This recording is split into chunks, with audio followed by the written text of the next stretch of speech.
전설의 수색대대를 나온 여군이 간호사로서 일을 하던 도중 응급환자가 발생하여 이송을 하고 있었는데 갑자기 나타난 조폭에 의해서 이송에 문제를 겪게 되고 그들을 전부 참교육하면서 펼쳐지는 이야기입니다. 영상 시청 이전에 구독과 좋아요 부탁드리겠습니다. 저희에게 큰 힘이 됩니다. 2023년 봄의 시작, 서울 도심에 짙은 안개가 자욱하게 깔린 새벽. 강남구 청담동에 위치한 미래응급의료센터의 베테랑 응급간호사 서지은은 언제나처럼 침착하게 하루를 시작하고 있었다. 37. 그녀는 누구보다 빠르고 정확한 판단력과 숙련된 기술로 의료진 사이에서 정평이 나 있었다. 하지만 그녀의 겉모습 너머에는 아무도 짐작하지 못하는 또 다른 삶의 궤적이 숨겨져 있었다. 그녀의 오른쪽 팔뚝에는 맹렬하게 포효하는 백호 문신이 선명하게 새겨져 있었는데 이는 그녀가 대한민국 육군 특수전사령부 예하 수색대 출신임을 의미했다. 그날 새벽 지은은 동료 간호사 오하은과 함께 고통을 호소하며 이송된 급성 뇌출혈 환자 이정우 씨를 돌보고 있었다. 정우 씨의 의식은 희미했고 혈압은 불안정하게 오르내렸다. 시간과의 싸움이었다. 하은 씨, 정맥 주사 빨리 확보하고 산소 마스크 씌워. 바로 응급수술 들어가야 해. 지은의 목소리는 다급했지만 그녀의 손놀림은 흔들림 없었다. 미래응급의료센터는 첨단 시설을 갖추고 있었지만 이정우 씨의 상태는 너무나 위중하여 더 큰 병원의 신경외과 전문의가 시급하게 필요했다. 신경외과 전문의가 있는 상위 병원으로 이송해야 합니다. 구급차 준비됐나요? 의사의 다급한 외침에 구급대원들이 정우 씨를 들것에 싣고 서둘러 밖으로 향했다. 지은은 직접 환자에게 응급처치를 계속하며 구급차에 동승했다. 그녀의 심장도 정우 씨의 생명처럼 위태롭게 뛰고 있었다. 그녀는 어떤 상황에서도 포기하지 않았다. 그것은 그녀가 수색대에서 배운 절대적인 원칙이었다. 구급차는 새벽 안개 속의 도심을 가르며 전속력으로 달렸다. 이른 시간이라 도로는 비교적 한산했지만 강변북로 진입을 앞둔 영동대교 북단에서 예상치 못한 상황이 발생했다. 검은색 고급 승용차 여러 대가 도로 한복판에 불법 주차되어 있었고 건장한 체격의 사내들이 고성을 지르며 위협적인 분위기를 조성하고 있었다. 명백한 불법 도로 점거였다. 이런, 또 저 깡패들이야? 구급대원이 미간을 찌푸렸다. 요즘 밤의 지배자라고 불리는 김도영 패거리들이 구역 확장한다고 저러고 다닌다네요. 지은의 얼굴이 굳어졌다. 정우 씨의 상태는 점점 더 위급해지고 있었다. 산소 포화도가 급격히 떨어지고 있었고 미약한 호흡마저 불안정했다. 구급차입니다. 응급 환자가 있어요. 길 좀 비켜주세요. 구급차의 사이렌 소리가 요란하게 울렸지만 김도영 패거리들은 아랑곳하지 않았다. 오히려 구급차 앞을 가로막고 비웃는 듯한 표정을 지었다. 어이 구급차 양반. 우리가 지금 중요한 일 보는데 방해하지 말고 돌아가시지. 여기는 우리 김도영 구역이야. 한 조폭이 구급차 창문을 두드리며 위협적인 말투로 말했다. 그의 얼굴에는 거만한 웃음이 걸려 있었다. 지은은 더 이상 참을 수 없었다. 그녀는 환자의 생명이 위태로운 상황에서 그들의 횡포를 보고만 있을 수 없었다. 그녀는 구급차 문을 열고 망설임 없이 밖으로 나섰다. 지금 당장 길을 비켜. 응급 환자가 죽어가고 있어. 그녀의 목소리는 작았지만 그 안에는 강철 같은 단호함이 실려 있었다. 조폭들은 지은을 위아래로 훑어보며 비웃었다. 어이 아가씨. 여기가 어디라고 나와서 큰 소리야? 곱게 들어가서 환자나 보지. 아니면 우리 형님들한테 혼나고 싶어? 조폭 무리의 우두머리로 보이는 김도영이 앞으로 나서며 지은을 노려봤다. 그의 눈빛은 잔인하고 오만했다. 김도영은 지은의 어깨를 밀치며 구급차 문을 닫으려 했다. 곱게 꺼져. 이 아가씨가 진짜. 그의 손이 지은의 어깨에 닿는 순간 지은의 몸에서 뿜어져 나오는 알 수 없는 기운에 김도영은 움찔했다.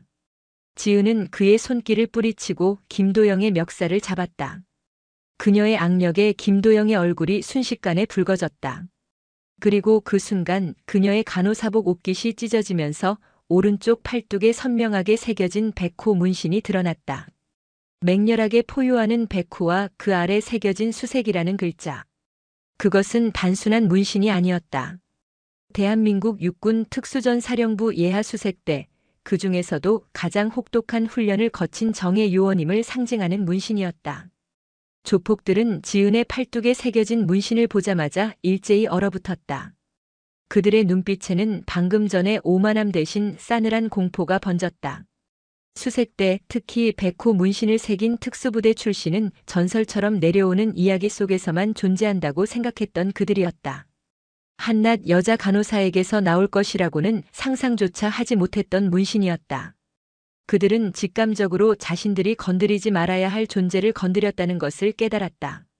지은은 김도영을 놓아주며 차분하지만 위협적인 목소리로 말했다. 마지막 경고다.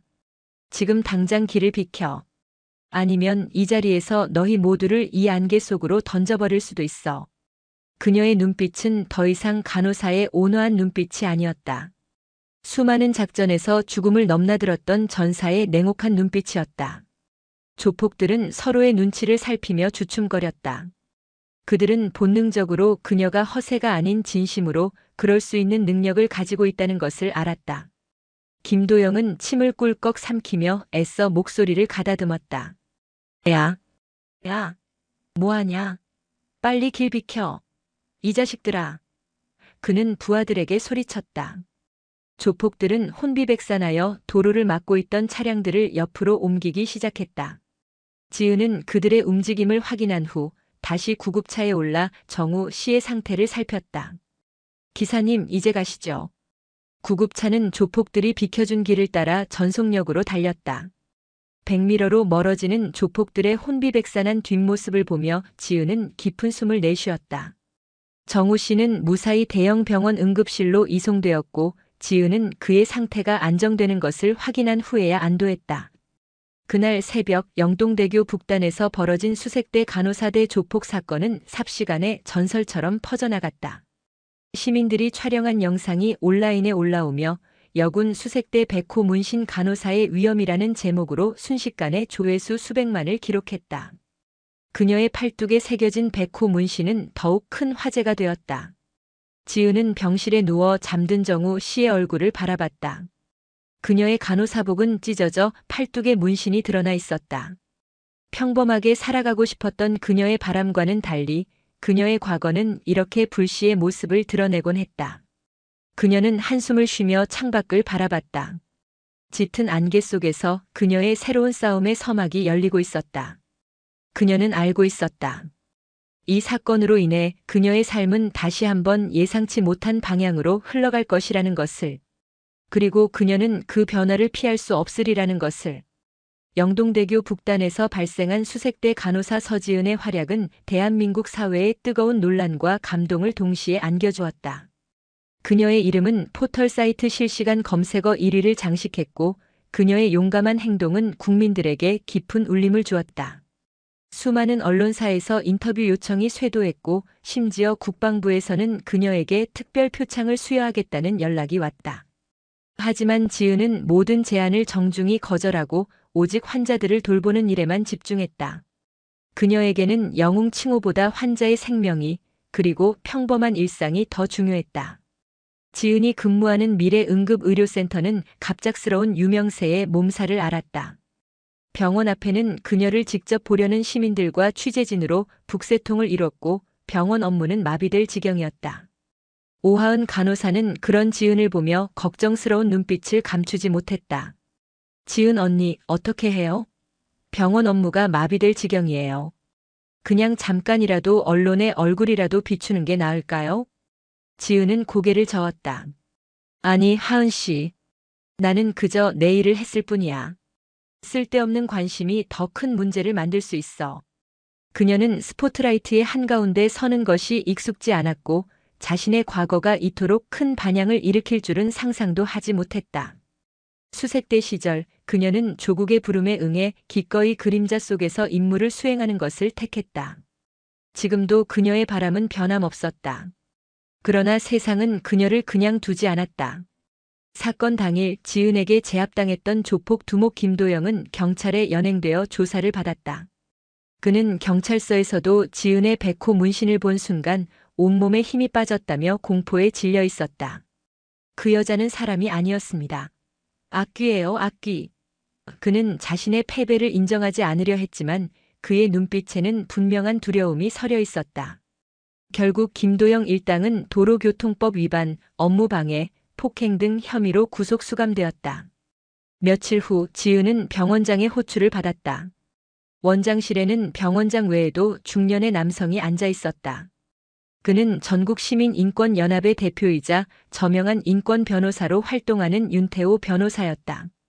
윤태호 변호사는 지은을 보자마자 깊이 고개를 숙였다. 서지은 간호사님, 정말 감사합니다. 당신의 용기 있는 행동 덕분에 우리 사회에 만연한 무법 행위에 큰 경종을 울릴 수 있었습니다. 윤태호 변호사는 지은에게 새로운 제안을 했다.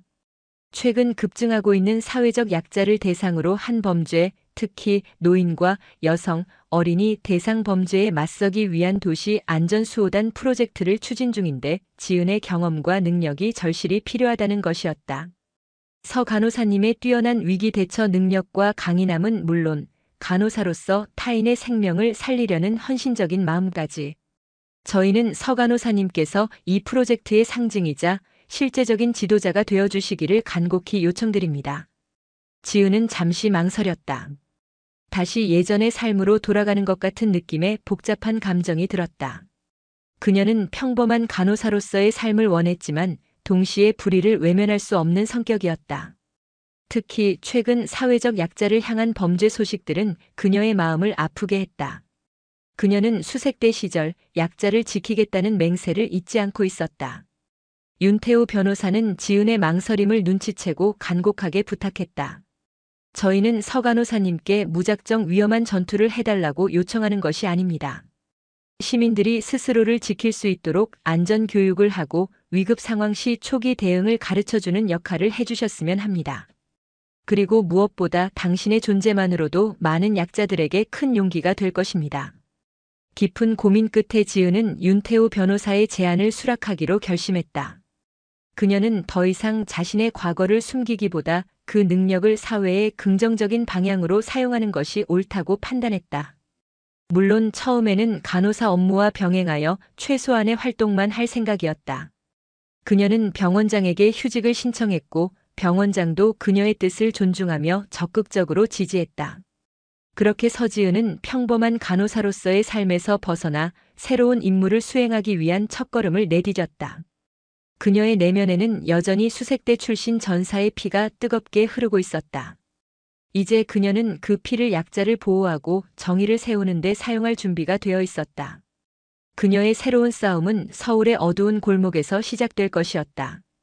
과연 그녀는 이 사회의 어둠 속에서 빛을 밝히는 진정한 영웅이 될 수 있을까? 그리고 그녀의 앞에 어떤 시련들이 기다리고 있을까? 그녀는 이제 미래 응급의료센터의 간호사가 아닌 도시 안전수호단의 짙은 안개 속 전설로 거듭나려 하고 있었다. 서지은의 도시 안전수호단 합류 소식은 메아리처럼 전국으로 퍼져나갔다.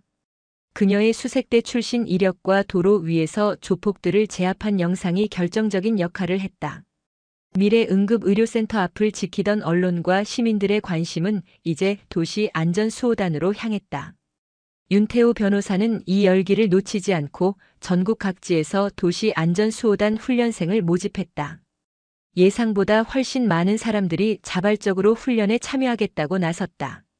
그들은 대부분 사회적 약자이거나 약자들이 위험에 처하는 것을 더 이상 보고만 있을 수 없다는 강한 의지를 가진 평범한 시민들이었다. 첫 번째 훈련 장소는 서울 근교의 한 폐쇄된 경찰 훈련장이었다. 낡고 오래된 시설이었지만 실전 훈련에 필요한 모든 요소를 갖추고 있었다. 지은은 이곳을 선택하며 윤태호 변호사에게 말했다. 약자를 지키는 것은 강자들의 특권이 아닙니다. 약자도 스스로를 지킬 수 있는 힘을 가질 수 있도록 이곳에서 혹독하게 단련해야 합니다. 그녀의 목소리에는 수색대 시절의 고뇌와 신념이 담겨 있었다. 지은은 훈련생들을 마주하며 깊은 책임감을 느꼈다. 그녀는 단순히 호신술을 가르치는 것을 넘어 시민들이 스스로의 힘을 믿고 용기를 가질 수 있도록 돕고 싶었다. 그녀는 수색대의 훈련 방식과 노하우를 시민들의 특성에 맞춰 재구성했다. 훈련은 기초 체력 단련부터 시작했다. 매일 새벽 해가 뜨기도 전에 시작되는 강도 높은 유산소 운동, 맨몸 근력 운동, 그리고 정신력 훈련은 훈련생들을 한계까지 몰아붙였다. 많은 이들이 고통스러워했지만 지은은 단 한 번도 나약한 모습을 보이지 않았다. 그녀는 직접 훈련생들과 함께 땀 흘리고 구르고 소리치며 모범을 보였다. 그녀의 몸은 마치 정교하게 조각된 기계처럼 날렵하고 정확했으며 훈련생들은 그녀의 모습에서 강한 동기를 부여받았다. 여러분, 중요한 것은 기술이 아닙니다. 자신과 타인을 지키고자 하는 의지와 그 의지를 행동으로 옮길 수 있는 용기입니다. 지은은 훈련생들에게 반복해서 강조했다. 상황을 인지하고 위협을 판단하며 그리고 가장 효율적인 방법으로 자신과 타인을 방어하는 것. 그것이 핵심입니다. 우리는 단순히 폭력에 맞서는 것이 아니라 사회의 어둠 속에서 빛을 밝히는 존재가 되어야 합니다. 호신술 훈련 시간에는 지은의 진가가 발휘되었다. 그녀는 섬세하면서도 강력한 제압 기술들을 선보였다. 상대의 공격을 흘려내고 빈틈을 파고들어 최소한의 움직임으로 최대한의 효과를 내는 동작들은 마치 한 편의 예술 같았다. 그녀는 훈련생 한 명 한 명의 자세를 교정해주고 눈높이에 맞춰 설명했다. 특히 위급 상황 시 신체적 약점을 최대한 활용하여 상대를 제압하는 방법, 그리고 주변의 도구를 활용하는 법 등 실질적인 팁들을 전수했다. 그녀는 단순히 힘으로 제압하는 것이 아닌 효율적인 움직임과 상대의 심리를 이용하는 방법을 가르쳤다. 훈련생 중에는 과거 학교 폭력과 길거리 범죄에 시달렸던 김은수라는 20대 여성이 있었다. 그녀는 깊은 트라우마로 인해 사람들과의 교류를 피하고 소극적으로 살아가고 있었다. 하지만 지은의 가르침과 따뜻한 격려 속에서 점차 변화하기 시작했다. 은수는 훈련이 끝난 후에도 지은에게 따로 찾아와 질문을 하고 더 많은 연습을 요청했다. 지은은 은수에게 특별한 관심을 기울이며 그녀의 내면에 잠재된 강인함을 일깨우려 노력했다. 은수 씨, 당신은 강합니다. 겪었던 일은 당신의 잘못이 아니에요. 이제는 당신을 지킬 힘을 키워야 합니다. 그리고 당신처럼 고통받는 다른 사람들을 도울 수 있는 존재가 될 수 있습니다. 지은의 진심 어린 조언은 은수에게 큰 위로와 용기가 되었다. 은수는 지은의 그림자를 밟듯 그녀를 따랐고 점차 자신감을 회복해 나갔다. 그녀의 눈빛은 더 이상 불안에 떨지 않았고 스스로를 지킬 수 있다는 확신으로 가득 찼다. 훈련이 중반을 넘어설 무렵 훈련생들의 모습은 확연히 달라져 있었다. 흐트러짐 없는 자세, 단단해진 눈빛, 그리고 무엇보다 스스로를 지킬 수 있다는 자신감과 타인을 도울 수 있다는 연대의식이 그들의 얼굴에 가득했다. 그들은 이제 단순한 훈련생이 아닌 진정한 도시 안전수호단으로서의 면모를 갖춰가고 있었다. 이들은 단순한 개인의 집합이 아니라 서로의 약점을 보완하고 강점을 극대화하는 하나의 강력한 팀으로 성장하고 있었다. 지은은 훈련생들의 성장을 보며 뿌듯함을 느꼈다. 그녀는 자신이 걸어온 길이 결코 헛되지 않았음을 깨달았다. 수색대에서 배웠던 모든 기술과 정신은 이제 그녀만의 것이 아닌 더 많은 사람들에게 힘을 줄 수 있는 도구가 되었다.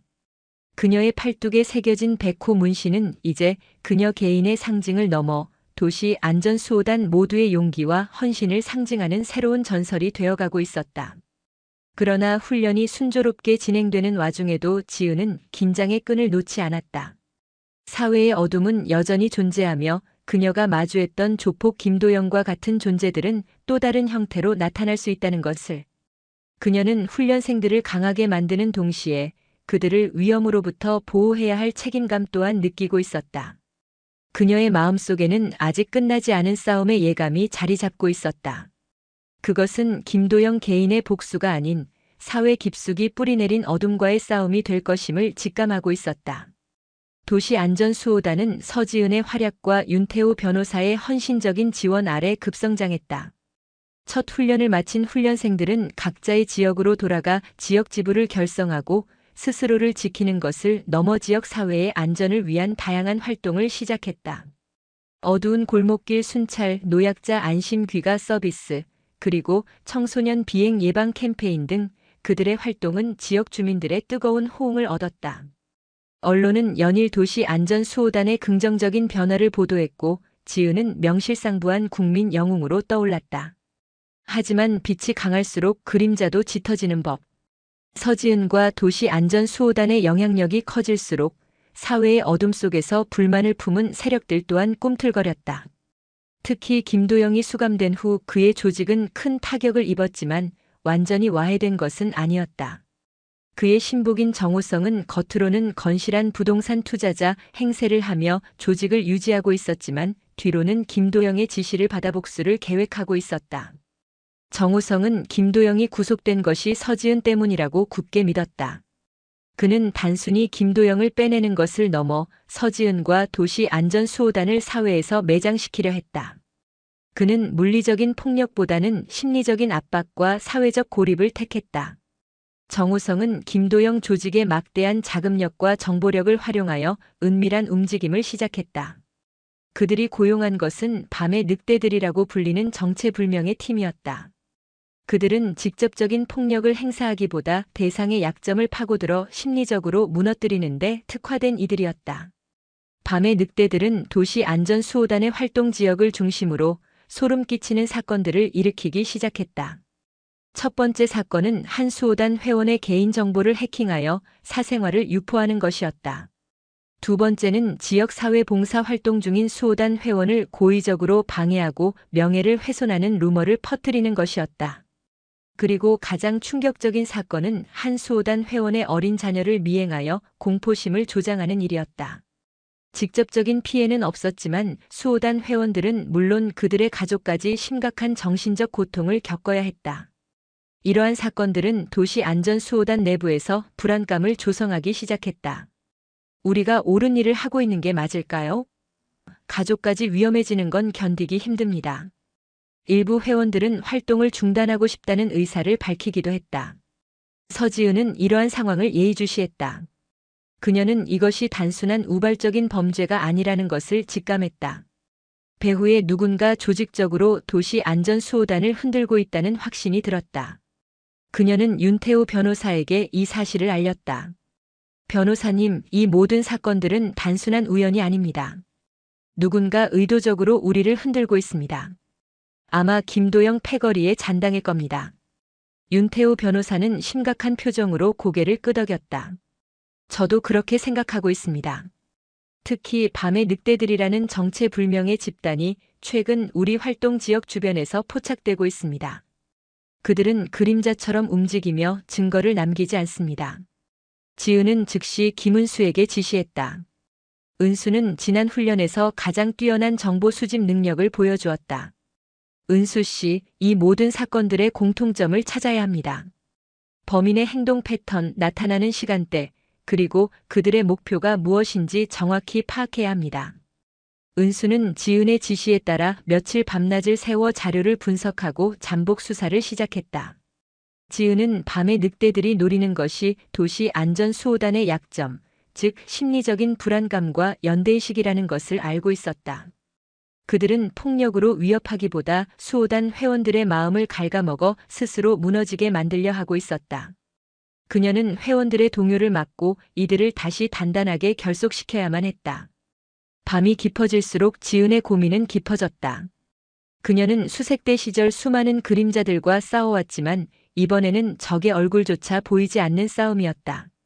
밤의 늑대들은 도시의 미로 속에서 은밀하게 움직이며 도시 안전수호단을 사냥하고 있었다. 지은은 이 보이지 않는 적의 실체를 밝히고 그들의 악랄한 계획을 저지하기 위해 스스로 밤의 사냥꾼이 될 준비를 해야 했다. 그녀의 팔뚝에 새겨진 백호 문신이 다시금 뜨겁게 타올랐다. 밤의 늑대들의 은밀한 공격은 도시 안전수호단 연합 전체의 그림자를 드리웠다. 회원들은 불안에 떨었고 활동에 대한 회의감이 점차 커져갔다. 서지은은 이러한 동요를 막고 이들의 사기를 다시 끌어올려야만 했다. 그녀는 모든 지역 지부장들을 소집하여 비상회의를 열었다. 우리는 지금 보이지 않는 적과 싸우고 있습니다. 그들은 우리의 몸을 다치게 하기보다 우리의 마음을 갉아먹으려 합니다. 하지만 기억하십시오. 우리는 수색대 정신으로 뭉친 도시 안전수호단입니다. 절대 무너지지 않습니다. 지은의 목소리에는 흔들림 없는 강인함이 담겨 있었다. 지금부터 우리는 밤의 늑대들을 역으로 사냥할 것입니다. 그들의 흔적을 쫓아 그림자 속으로 뛰어들어야 합니다. 지은은 김은수가 수집한 정보를 바탕으로 밤의 늑대들의 행동 패턴을 분석했다. 그들은 특정 시간대, 주로 밤늦은 시간이나 새벽에 활동했으며 범행 현장 주변의 CCTV 사각지대를 기가 막히게 이용했다. 또한 피해자들 주변에 은밀한 감시 장치를 설치하거나 디지털 흔적을 남기지 않는 방식으로 움직였다. 이는 고도로 훈련된 전문가들의 소행임을 시사했다. 그들은 정보전과 심리전에 능합니다. 은수가 보고했다. 저희가 파악한 바로는 이들은 과거 정보기관이나 특수부대 출신 중에서도 그림자처럼 활동했던 이들로 추정됩니다. 특히 특정 지역의 조직형 해커 집단과도 연관이 있는 것 같습니다. 지은의 머릿속에 수색대 시절의 기억이 스쳐 지나갔다. 그녀 역시 그림자 속에서 정보전을 펼치고 대상을 추적하는 훈련을 수없이 반복했다. 밤의 늑대들은 그녀의 과거와 맞닿아 있는 존재들이었다. 지은은 은수와 함께 가장 최근 피해를 입은 회원의 동선을 따라 잠복 수사를 시작했다. 그들은 낮에는 평범한 시민처럼 행동하며 주변을 관찰하고 밤이 되면 어둠 속에 몸을 숨긴 채 밤의 늑대들의 움직임을 기다렸다. 며칠 밤낮을 세워가며 지루한 기다림이 이어졌다. 지은은 수색대 시절의 극한 잠복 훈련을 떠올리며 인내심을 시험했다. 어느 날 새벽 폐쇄회로 CCTV 사각지대에 위치한 한 골목에서 미세한 움직임이 포착됐다. 검은색 후드티를 입은 두 남자가 은밀하게 다가와 수호단 회원의 집 주변을 살폈다. 그들은 주변에 소형 감시 카메라를 설치하려 하는 듯 보였다. 은수 씨, 저들이야.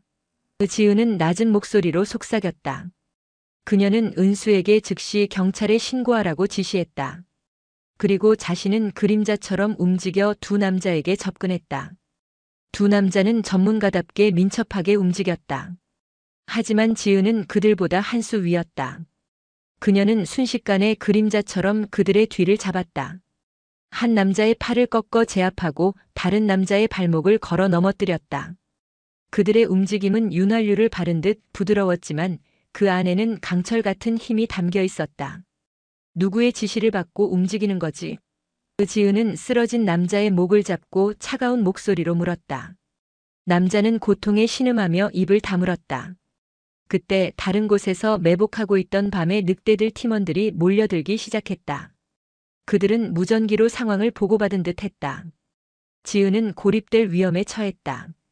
그녀는 쓰러진 남자들을 묶어두고 빠르게 현장을 벗어났다. 그녀는 밤의 늑대들의 근거지를 파악해야 했다. 그들의 움직임을 역추적하기 시작했다. 도시의 복잡한 미로 속에서 지은은 그림자처럼 움직이는 밤의 늑대들의 발자취를 쫓았다. 낡은 건물들의 옥상, 지하 주차장, 그리고 버려진 공장 지대까지 그녀는 수색대 시절의 수색 능력을 총동원하여 미세한 흔적들을 찾아냈다. 그녀의 추적은 며칠 동안 계속되었다. 그리고 마침내 그녀는 밤의 늑대들이 사용하는 은밀한 거점을 찾아냈다. 도시 외곽의 한 오래된 창고 건물이었다.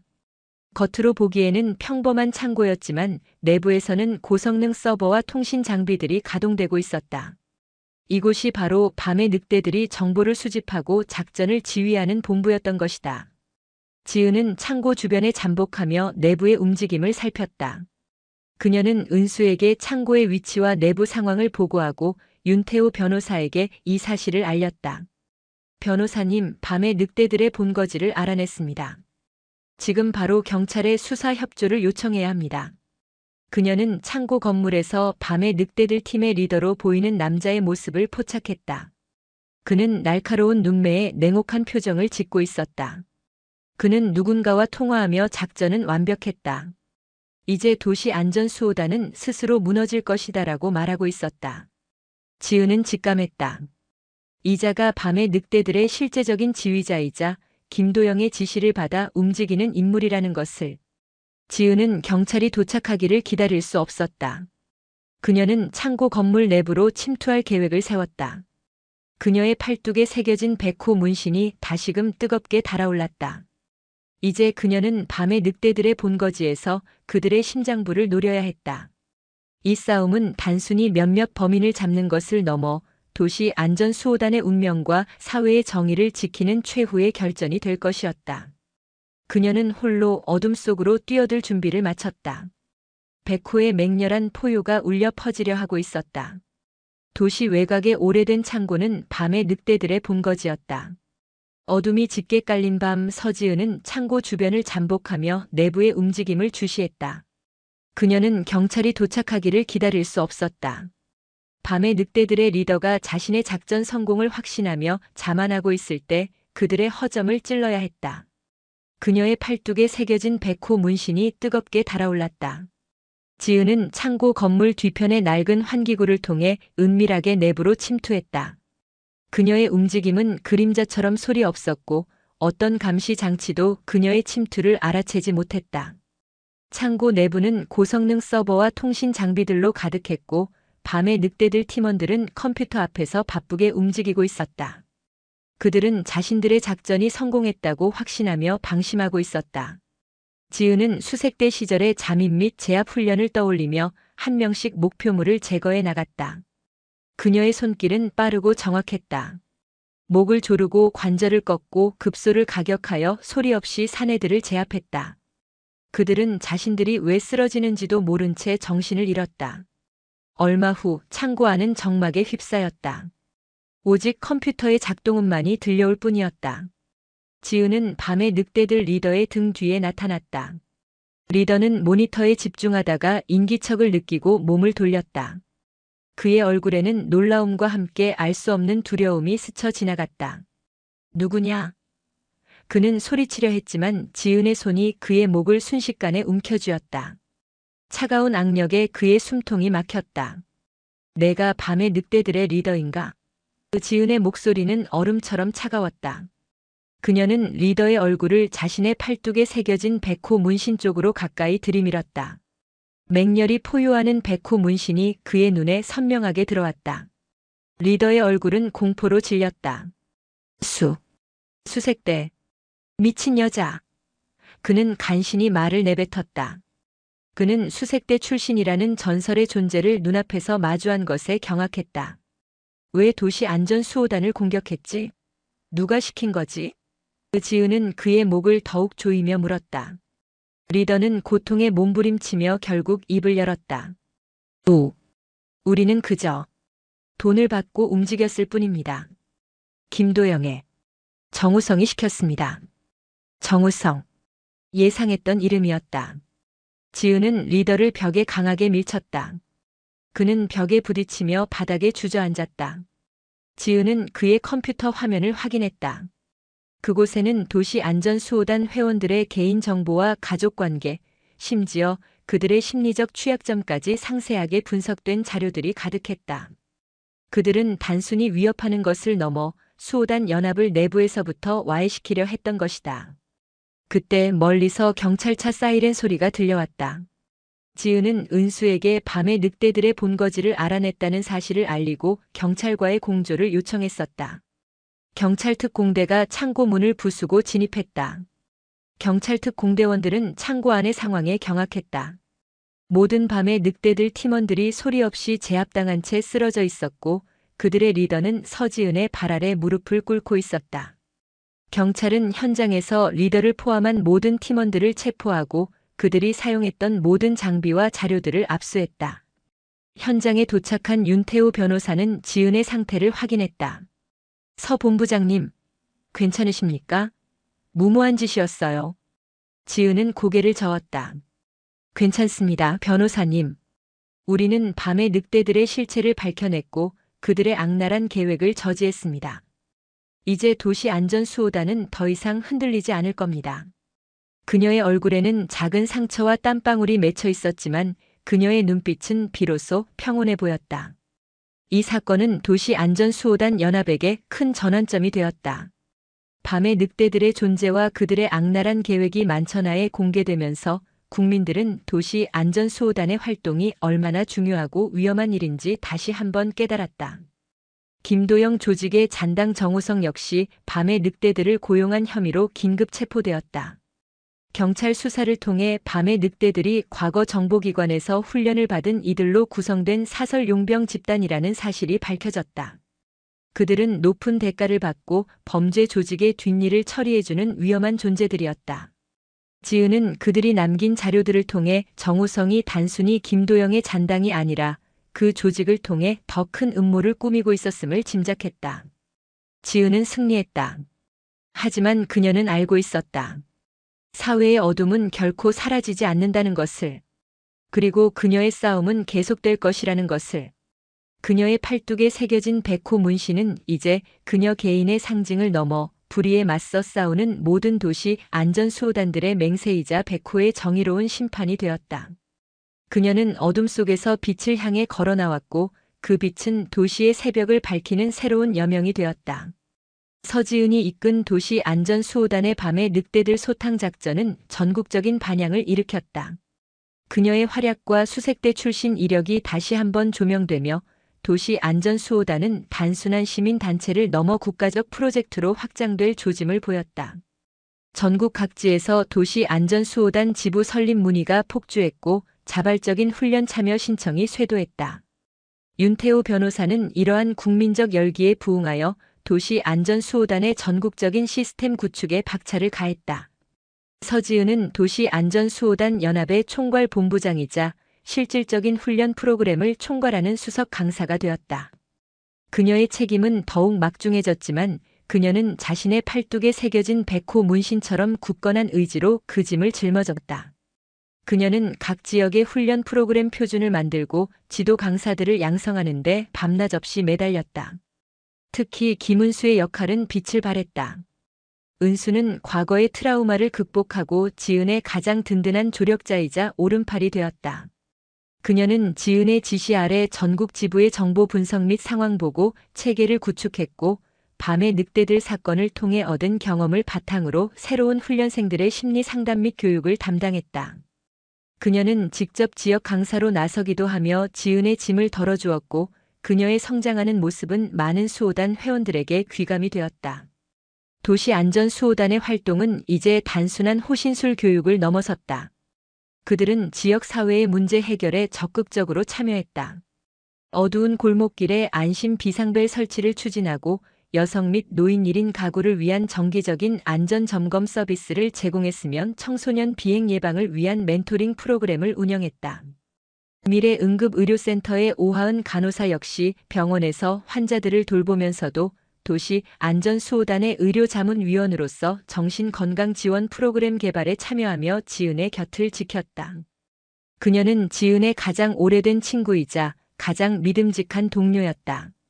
시민들의 자발적인 참여와 도시 안전수호단의 적극적인 활동은 정부와 지자체의 주목을 받았다. 마침내 대통령은 서지은과 윤태호 변호사를 청와대로 초청했다. 대통령은 그들의 노고를 치하하고 도시 안전수호단의 모델을 국가 차원으로 확대하겠다는 의지를 밝혔다. 이는 국민생활안전 강화 특별법안 수립의 발판이 되었다. 정부는 도시 안전수호단 활동을 법적으로 지원하고 막대한 예산을 투입하여 전국적인 국민생활안전 네트워크를 구축하기로 했다. 이 자리에서 대통령은 서지은에게 특별한 제안을 했다. 국민생활안전 강화 특별법안의 성공적인 추진을 위해 그녀가 대통령 직속 국민생활안전자문위원회의 위원장이 되어달라는 것이었다. 이는 서 간호사 개인에게는 엄청난 영광이자 동시에 막대한 책임이었다. 그녀는 평범한 간호사로서의 삶을 꿈꿨지만 이제 그녀는 국가적 차원의 안전 시스템을 구축하는 중책을 맡게 된 것이다. 지은은 잠시 망설였다. 그녀는 국가를 위해 헌신했지만 다시 관료주의와 정치의 복잡한 세계로 들어가는 것에 대한 부담감이 있었다. 하지만 그녀는 수많은 약자들이 여전히 위험에 노출되어 있고 자신의 경험과 능력이 그들을 지키는데 필요한 중요한 도구가 될 수 있다는 사실을 외면할 수 없었다. 그녀는 수색대 시절 조국과 국민을 위해 모든 것을 바치겠다는 맹세를 다시 떠올렸다. 결국 지은은 대통령의 제안을 수락했다. 그녀는 국민생활안전자문위원회의 위원장으로서 도시 안전수호단 활동을 전국적인 국민생활안전 시스템으로 발전시키는 데 모든 역량을 집중하기로 했다. 그녀의 팔뚝에 새겨진 백호 문신은 이제 국가적 차원의 책임과 헌신을 상징하는 백호의 날개로 비상하려 하고 있었다. 물론 모든 과정이 순탄하지만은 않았다. 보수적인 관료들과 기득권 세력은 그녀의 파격적인 행보를 경계하며 방해 공작을 펼치기도 했다. 특히 김도영 조직과 연관된 일부 부패한 정치인들과 기업가들은 자신들의 이권의 위협을 느끼고 지은의 활동을 방해하려 했다. 그들은 과거 밤에 늑대들을 동원했던 것처럼 또 다른 형태의 그림자 세력을 동원하여 지은을 흔들려 했다. 하지만 서지은은 굴하지 않았다. 그녀에게는 윤태호 변호사의 든든한 법률 지원과 김은수, 오하은을 비롯한 수많은 도시 안전수호단 회원들의 변함없는 지지가 있었다. 그녀는 국민의 지지와 함께 거대한 사회 시스템의 변화를 이끌어낼 준비가 되어 있었다. 백호의 날개는 이제 거대한 폭풍 속으로 뛰어들려 하고 있었다. 그녀의 앞에 어떤 시련들이 기다리고 있을지 알 수 없었지만 서지은은 결코 뒤돌아보지 않았다. 서지은이 대통령 직속 국민생활안전자문위원회의 위원장이 되면서 그녀의 영향력은 상상을 초월할 정도로 커졌다. 국민생활안전 강화 특별법안은 탄력을 받아 전국 각지에서 시행되었고 도시 안전수호단은 명실상부한 국가적 안전 시스템의 핵심 동력으로 자리 잡았다. 하지만 권력이 커질수록 그 권력을 탐하거나 방해하려는 그림자 또한 짙어지는 법.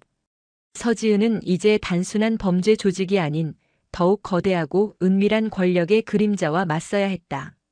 김도영 조직의 잔당 정호성은 구속되었지만 그의 배후에는 더욱 거대한 세력이 존재했다.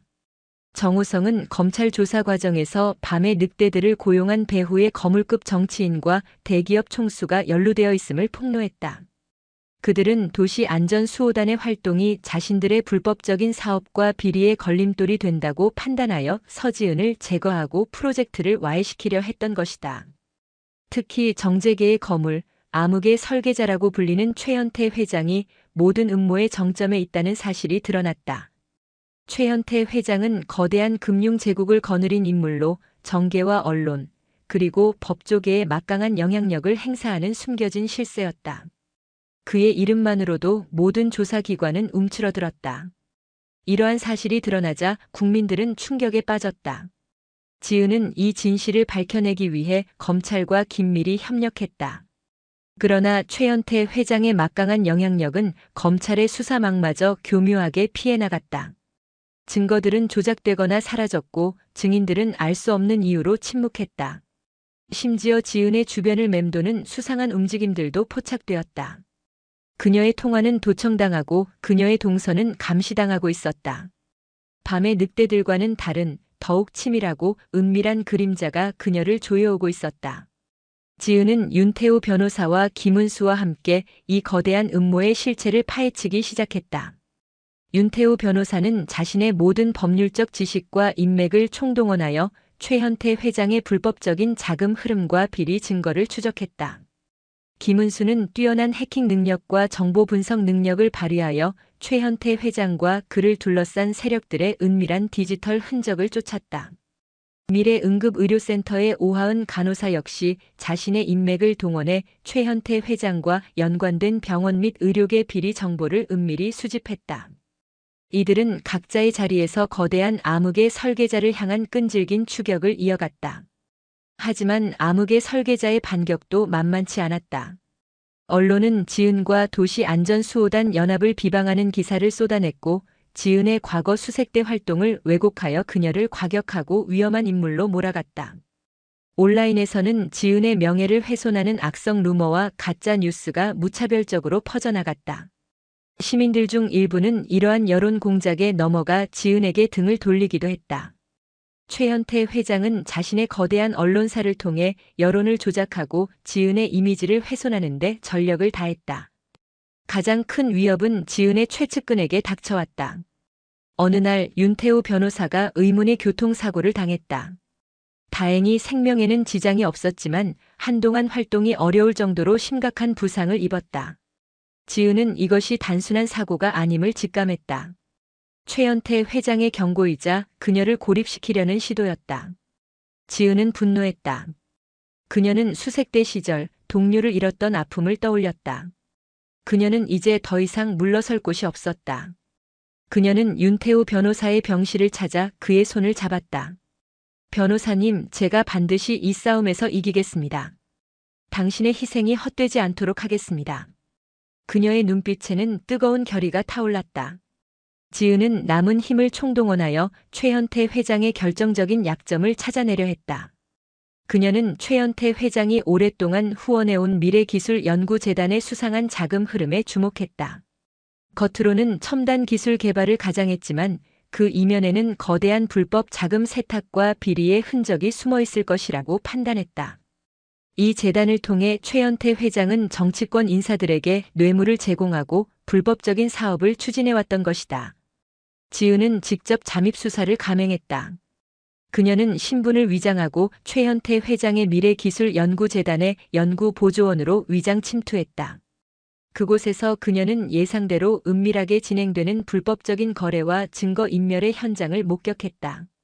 그녀의 팔뚝에 새겨진 백호 문신이 뜨겁게 달아올랐다. 그녀는 이제 암흑의 설계자의 심장부를 노려야 했다. 이 싸움은 단순히 개인의 정의를 넘어 국가의 미래와 국민의 안전을 좌우할 거대한 전쟁이 될 것이었다. 그녀는 홀로 권력의 그림자 속으로 뛰어들 준비를 마쳤다. 백호의 맹렬한 포효가 울려 퍼지려 하고 있었다. 서지은은 암흑의 설계자 최현태 회장의 미래기술연구재단에 잠입하여 그림자 속의 움직임을 쫓았다. 겉으로는 첨단 기술 개발을 가장한 그곳에서 그녀는 예상대로 수상한 정황들을 포착했다. 연구 개발비 명목으로 들어온 막대한 자금이 실제로는 최현태 회장의 해외 비밀 계좌로 흘러들어가거나 유령 회사들의 자금 세탁에 이용되고 있었다. 또한 재단의 임원들은 대부분 최현태 회장과 정치권 인사들의 친인척으로 채워져 있었고 이들은 연구개발 사업을 빌미로 부당한 이득을 취하고 있었다. 지은은 낮에는 성실한 연구보조원으로 활동하며 내부 정보를 수집하고 밤에는 은밀하게 움직여 결정적인 증거들을 찾아냈다. 그녀는 수색대 시절의 정보 수집 및 분석 능력을 총동원하여 재단의 회계장부 내부 통신 기록, 그리고 최현태 회장의 지시가 담긴 암호화된 파일들을 해독했다. 그녀의 손끝에서 암흑의 설계자의 거대한 비리 톱니바퀴가 하나씩 맞춰지고 있었다. 이 과정에서 지은은 뜻밖의 조력자를 만났다. 재단의 연구원 중 한 명인 김준호였다. 준호는 최현태 회장의 비리를 알고 있었지만 그의 막강한 권력과 보복이 두려워 침묵할 수밖에 없었다. 지은은 준호의 눈빛에서 희미한 정의감을 엿보았다. 그녀는 준호에게 조심스럽게 접근하여 자신의 정체를 밝히고 함께 진실을 밝히자고 설득했다. 준호는 처음에는 두려워했지만 지은의 굳건한 신념과 용기에 감동하여 결국 협조하기로 결심했다. 그는 최현태 회장의 핵심 비리 자료가 담긴 비밀 서버의 위치와 접근 코드를 지은에게 넘겨주었다. 이 서버에는 강성민 변호사를 교통사고로 위장하여 해치려 했던 계획까지 상세히 기록되어 있었다. 지은은 준호가 넘겨준 정보와 자신의 침투로 얻은 증거들을 즉시 김은수에게 전달했다. 은수는 서버의 암호를 해독하고 그 안에 담긴 내용에 경악했다. 그것은 최현태 회장이 수년간 저질러온 탈세, 횡령, 자금 세탁, 정치권 로비, 그리고 밤의 늑대들을 고용하여 도시 안전수호단을 방해하고 강성민 변호사를 해치려 했던 모든 음모와 관련된 명백한 증거들이었다. 암흑의 설계자의 거대한 그림자가 마침내 실체를 드러낸 순간이었다. 지은은 은수에게 이 모든 증거들을 즉시 윤태호 변호사에게 전달하고 그와 협력하여 검찰과 언론에 동시다발적으로 공개할 준비를 하라고 지시했다. 윤 변호사는 병상에서도 지은의 소식에 기뻐하며 모든 준비를 지휘했다. 하지만 최현태 회장 역시 지은의 잠입과 내부자의 협조를 눈치채기 시작했다. 재단 내부에서 수상한 움직임이 포착되었고 연구원 김준호가 지은과 접촉했다는 보고가 올라갔다. 최현태 회장은 즉시 자신의 사설 경호팀과 전문 용병들을 동원하여 지은과 준호를 제거하려 했다. 그는 자신의 비리가 드러나는 것을 막기 위해 어떤 잔인한 짓도 서슴지 않을 것이었다. 어느 날 밤 지은은 준호와 함께 재단의 비밀 서버에서 마지막 핵심 자료들을 다운로드하고 있었다. 그때 최현태 회장의 경호팀과 용병들이 들이닥쳤다. 그들은 무장하고 있었으며 지은과 준호를 생포하려는 의도보다는 제거하려는 의도가 강해 보였다. 찾았다. 저 배신자들과 그 여자야. 경호팀장이 소리쳤다. 지은은 준호를 뒤로 숨기고 경호팀과 용병들을 막아섰다. 준호 씨, 내가 시간을 벌 테니 이 증거들을 가지고 도망쳐. 윤태호 변호사에게 전달해야 해. 그녀의 목소리는 단호했고 눈빛은 강렬했다. 지은은 수색대 시절의 모든 전투 기술을 총동원하여 경호팀과 용병들과 맞섰다. 그녀의 몸은 이미 수많은 전투와 훈련으로 단련되어 강철 같았다. 그녀는 그들의 공격을 막아내고 그들의 무기를 빼앗아 역으로 제압했다. 그녀의 움직임은 빠르고 정확했으며 그녀의 주먹과 발길은 상대를 무력화시켰다. 그녀의 팔뚝에 새겨진 백호 문신은 어둠 속에서 맹렬하게 포효하며 그녀의 불굴의 의지를 보여주었다. 경호팀과 용병들은 지은의 예상치 못한 강함에 당황했지만 그들은 수가 많았고 전문적인 훈련을 받은 이들이었다. 지은은 점차 지쳐갔다. 그녀의 몸에 새로운 상처들이 늘어났지만 그녀는 준호가 도망칠 시간을 벌기 위해 필사적으로 싸웠다. 마침내 준호는 핵심 증거 자료를 가지고 비밀 서버실을 빠져나가는 데 성공했다. 지은은 쓰러진 경호원들 사이에서 마지막으로 버티고 서 있었다. 그때 멀리서 경찰차 사이렌 소리가 들려왔다. 윤태호 변호사와 김은수가 지은과의 연락이 끊기자 불길한 예감을 느끼고 경찰에 긴급 신고를 했던 것이다. 경찰 특공대가 들이닥치자 최현태 회장의 경호팀과 용병들은 도주하기 시작했다. 지은은 비틀거리면서도 그들을 쫓아가 몇몇을 추가로 제압하여 경찰에 넘겼다. 그녀의 몸은 만신창이가 되었지만 그녀의 눈빛은 결코 꺼지지 않는 불꽃 같았다. 그날 밤 최현태 회장의 미래기술연구재단은 거대한 비리의 온상임이 밝혀졌다. 김준호가 넘겨준 결정적인 증거들과 지은의 활약 덕분이었다. 최현태 회장은 긴급 체포되었고 그를 둘러싼 정치인들과 대기업 총수들도 줄줄이 검찰의 수사망에 올랐다. 대한민국 사회를 뒤흔들었던 암흑의 설계자의 실체가 마침내 백일하에 드러난 순간이었다. 암흑의 설계자 최현태 회장과 그를 둘러싼 정재계 비리 세력의 몰락은 대한민국 사회에 엄청난 파장을 일으켰다. 그의 체포를 시작으로 거물 정치인들과 대기업 총수들이 줄줄이 구속되었고 사회 전반에 걸쳐 뿌리 깊게 박혀있던 부정부패의 사슬이 끊어지기 시작했다. 이는 서지은과 도시안전수호단의 헌신적인 노력이 만들어낸 기적과도 같은 일이었다. 언론은 이 사건을 대한민국 사회의 정의 실현을 위한 백호의 포효라고 불렀다. 서지은은 국민생활안전자문위원회 위원장으로서 이러한 변화의 중심에 있었다. 그녀의 제안을 바탕으로 국민생활안전 강화 특별법안은 더욱 강력하게 추진되었다. 전국 모든 지역에 도시안전수호단 지부가 설립되었고 정부는 이들에게 필요한 모든 지원을 아끼지 않았다. 특히 지은은 도시안전수호단 활동의 핵심인 위기상황 인지 및 자기방어 교육 프로그램을 전국 학교와 공공기관에 의무화하는 데 성공했다. 이제 대한민국의 모든 시민은 최소한의 자기방어 능력을 갖추게 되었고 위기 상황 시 스스로를 지키고 타인을 도울 수 있는 용기를 가지게 되었다. 윤태호 변호사는 부상에서 회복한 후 도시안전수호단 연합의 명예대표이자 최현태 회장 사건의 특별변호인단으로 활동하며 사회정의 실현에 크게 기여했다. 그의 법률적 지원과 윤리적인 리더십은 도시안전수호단이 국민들의 신뢰를 얻는 데 결정적인 역할을 했다. 김은수는 도시안전수호단 연합의 핵심 실무자로 성장하여 지은의 가장 든든한 오른팔이 되었다. 그녀는 정보 분석 및 디지털 보안 전문가로서 국민생활 안전 네트워크 구축에 지대한 공헌을 했고 스스로도 훈련 강사로 나서며 많은 시민들에게 용기를 주었다. 미래응급의료센터의 오하은 간호사 역시 병원에서 계속해서 환자들을 돌보면서도 도시안전수호단의 의료자문위원으로서 정신건강지원 프로그램 개발에 참여하며 지은의 곁을 지켰다. 그녀는 지은의 가장 오래된 친구이자 가장 믿음직한 동료였다. 김도영과 정우성 그리고 최현태 회장은 자신들의 죄에 대한 합당한 대가를 치렀다. 그들은 감옥에서 수많은 날을 보내며 자신들의 악행을 반성해야 했다.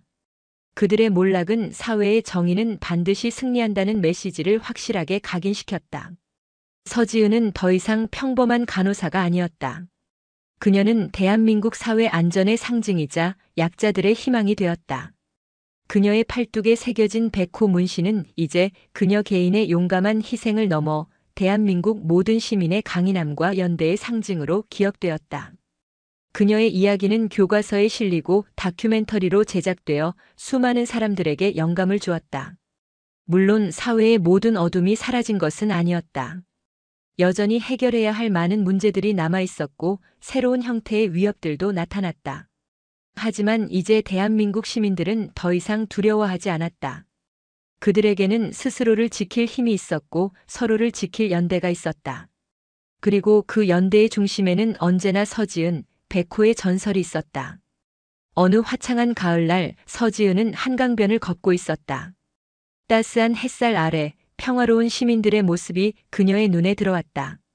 아이들은 웃고 노인들은 여유롭게 산책하며 젊은이들은 자유롭게 꿈을 꾸는 모습. 그녀가 수색대 시절 목숨을 바쳐 지키려 했던, 그리고 간호사가 되어 생명을 살리려 했던 바로 그 평범하지만 소중한 일상이었다. 그녀는 미소 지었다. 그녀의 팔뚝에 새겨진 백호 문신이 햇살 아래 더욱 선명하게 빛났다. 그것은 그녀의 과거였고 현재였으며 그리고 영원히 지속될 미래였다. 서지은은 영원한 전설이 되어 대한민국 사회의 새로운 새벽을 밝히는 빛으로 남아있을 것이었다. 그녀의 싸움은 끝났지만 그녀가 심은 용기의 씨앗은 영원히 자라나 아름다운 세상을 만들어갈 것이었다. 오늘도 시청해주셔서 감사합니다. 영상이 즐거우셨다면 구독과 좋아요 부탁드리겠습니다.